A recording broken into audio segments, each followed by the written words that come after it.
Hello बच्चों, क्या हाल चाल, कैसे आप लोग। तो आज जो है क्लास 12 केमिस्ट्री का जो अगला वीडियो है आप लोग के लिए आ गया है।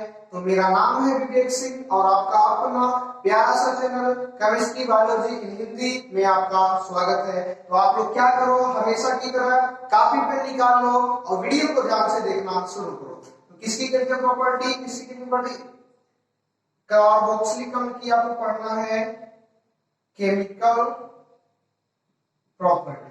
अगर कार्बोक्सिलिक अम्ल की केमिकल प्रॉपर्टी की बात करें, इसमें पहला हेडिंग है एस्टेरीकरण, इसे बोलते हैं एस्टेरिफिकेशन।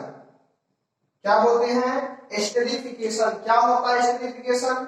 आज इस लेक्चर में जो भी क्वेश्चन होंगे सबको हम खत्म करेंगे। तो आप लोग देखो, जब कार्बोक्सिलिक अम्ल की क्रिया एल्कोहलों के साथ करें, ध्यान समझो, जब कार्बोक्सिलिक अम्ल की क्रिया किसके साथ कराई जाती है? एल्कोहलों के साथ कराई जाती है बच्चों। तो क्या बनता है? OH और H निकल जाता है, क्या बनता है? Water molecule. और क्या बन रहा है? RC फिर वापस R।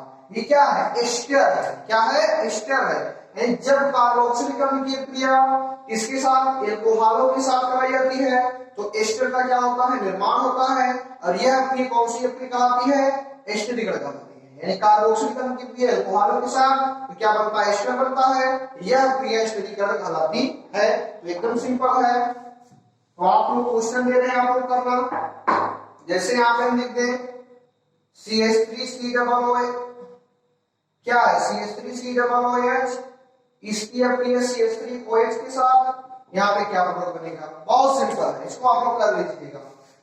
एस्टरीकरण, तो पहला क्या था हेडिंग? एस्टरीकरण। अब अगला हेडिंग आओ, रिएक्शन विथ दिखाओ, reaction with SOCl2 comma PCl3 comma PCl5। यानी आपको सबसे क्रिया पढ़नी है। किसकी क्रिया? कार्बोक्सिलिक अम्ल की जब इनके साथ कराई जाती है तो क्या प्रोडक्ट बनता है। चलो, यानी जब कार्बोक्सिलिक अम्ल की क्रिया, पहले इससे पढ़ेंगे, फिर इससे पढ़ेंगे, फिर इससे पढ़ेंगे। पहला मान लो SOCl2 के साथ करेंगे। किसकी क्रिया? कार्बोक्सिलिक अम्ल की क्रिया। कार्बोक्सिलिक अम्ल की क्रिया SOCl2 के साथ तो क्या प्रोडक्ट बनता हुआ दिखाई दे रहा है? सल्फर से एक ऑक्सीजन आ जाएगा, क्या बन जाएगा? SO2 बन जाएगा। और हाइड्रोजन से निकल जाएगा, क्या बन जाएगा? HCl बन जाएगा। देखो, SO पे एक ऑक्सीजन आ गया, क्या बन गया? SO2 बन गया। H निकला प्लस के रूप में Cl मिल गया, क्या बन गया? HCl। और आपके रूप में मिल गया RCOCl। इसे बोलते हैं एल्किल क्लोराइड। इसे क्या बोलते हैं? Alkyl chloride. जब कार्बोक्सिलिक अम्ल की क्रिया थायोनिल क्लोराइड, इसे बोलते हैं SOCl2, क्या बोलते हैं? थायोनिल क्लोराइड बोलते हैं। PCl3 है, PCl5 है।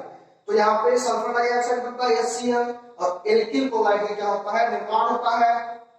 मान लो इसमें अगर होमवर्क में लिख दे हम RCOOH के स्थान पे CH3COOH, इसकी क्रिया SOCl2 के साथ, तो यहाँ पे क्या प्रोडक्ट बनेगा? एकदम सिंपल है। ये SOCl2 के साथ इसकी क्रिया यहाँ पे क्या प्रोडक्ट बनेगा आपको होमवर्क में करके बताना है। और भी दे सकते हैं, कुछ भी दे सकते हैं। तो यहाँ पे CH3C का मान लो यहाँ पे दे दें C2H5 COOH, इसकी क्रिया भी SOCl2 के साथ करा दो, क्या प्रोडक्ट बनेगा आप लोग कर लीजिएगा। बहुत सिंपल है। तो SOCl2 के साथ हो गया। अब किसके साथ कराना है? PCl3 के साथ। किसके साथ कराना है? PCl3 के साथ। दूसरा क्या है? PCl3। अपना कौन है? PCl3। RCOOH की क्रिया PCl3 के साथ क्या बनता है? क्या बनता है? PCl3 क्या बनेगा? एकदम सिंपल है, हमेशा एल्किल क्लोराइड बनेगा। हमेशा कौन सा प्रोडक्ट बनेगा? RCOCl। क्या बनता है? RCOCl। तो कार्बोक्सिलिक अम्ल की क्रिया PCl3 के साथ क्या बनेगा? ये प्रोडक्ट फिक्स है RCOCl और क्या बनता है, H3PO3 बनता है, H3PO3। अब क्या बनता है, इसे बोलते हैं आर्थोफॉस्फोरस, हम लोग बोलते हैं, क्या बोलते हैं, आर्थोफॉस्फोरस। H3 3 बार, 3 से गुणा कर दो, ये 3 बार, 3 से गुणा कर दो, क्लोरीन 3 बार, 3 बार क्लोरीन है, एक बार फास्फोरस, एक बार फास्फोरस, ऑक्सीजन 3 ऑक्सीजन, 3 3 6 ऑक्सीजन, तो 3 ऑक्सीजन 3 3 6 ऑक्सीजन। यानी क्या होता है, जब कार्बोक्सिलिक अम्ल की क्रिया PCl3 के साथ कराई जाती है तब भी एल्किल क्लोराइड का निर्माण होता है। तो एल्किल क्लोराइड का एग्जांपल आपको जैसे हम दे दें होमवर्क के रूप में, CH3 क्या लिखेंगे, CH3COOH, इसकी क्रिया PCl3 के साथ, इसकी PCl3 के साथ कराइए तो क्या बनता है प्रोडक्ट, ये आपको होमवर्क में बताना है, बहुत ही सिंपल है, आप लोग इसे कर लीजिएगा। आगे क्या है, PCl3 हो गया, ये हो गया, अब क्या बचा है, थर्ड वाला PCl5, क्या बचा है, PCl5।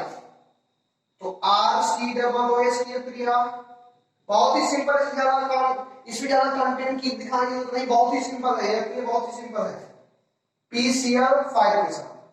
तो PCl5 के साथ क्या समझो, फिर वही प्रोडक्ट बनेगा, वही प्रोडक्ट सब में बनेगा, यहाँ पे बन जाएगा RCOCl POCl3 और क्या बनता है, ये फिक्स प्रोडक्ट है, इतने ही बनेंगे, 5 chlorine 3 4 5 chlorine, hydrogen 1 hydrogen RC एकदम सिंपल है।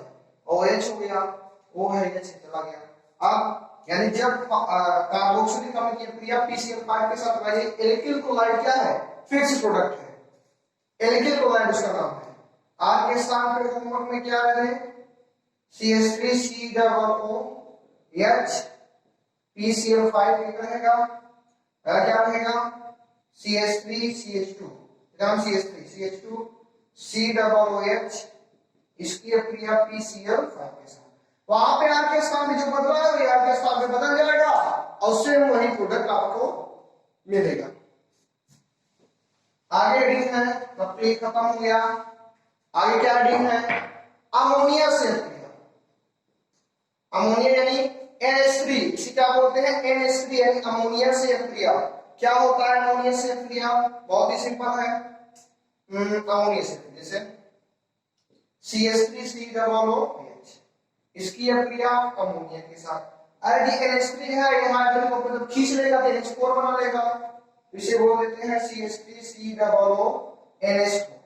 इसे बोलते हैं अमोनियम एसीटेट, क्या बोलते हैं, अमोनियम एसीटेट। और ये ज्यादा समय तक स्थायी नहीं होता है, इसे जब फिर वापस हीट कर देते हैं तो यहाँ पे बन जाता है CH3CONH2 और क्या बनता है, जल का निर्माण।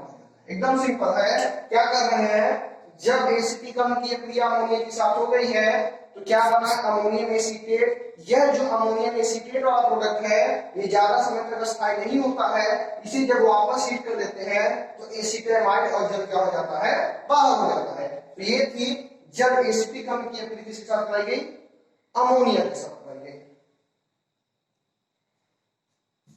तो इसी के साथ ये मेरा जो टॉपिक था समाप्त होता है। तो अगले वीडियो में जो भी इंपॉर्टेंट रिएक्शन थे, इसमें प्रक्रिया हो गई और क्या हो गई थी, और परकी प्रक्रिया हो गई, बेंजोइन संघनन हो गई, इसकी हम बात करेंगे। तब तक के लिए क्या करो, हंसते रहो, मुस्कुराते रहो और वीडियो को ध्यान से देखते रहो और क्या करो, आप लोग ज्यादा से ज्यादा पढ़ाई करो। All the very best.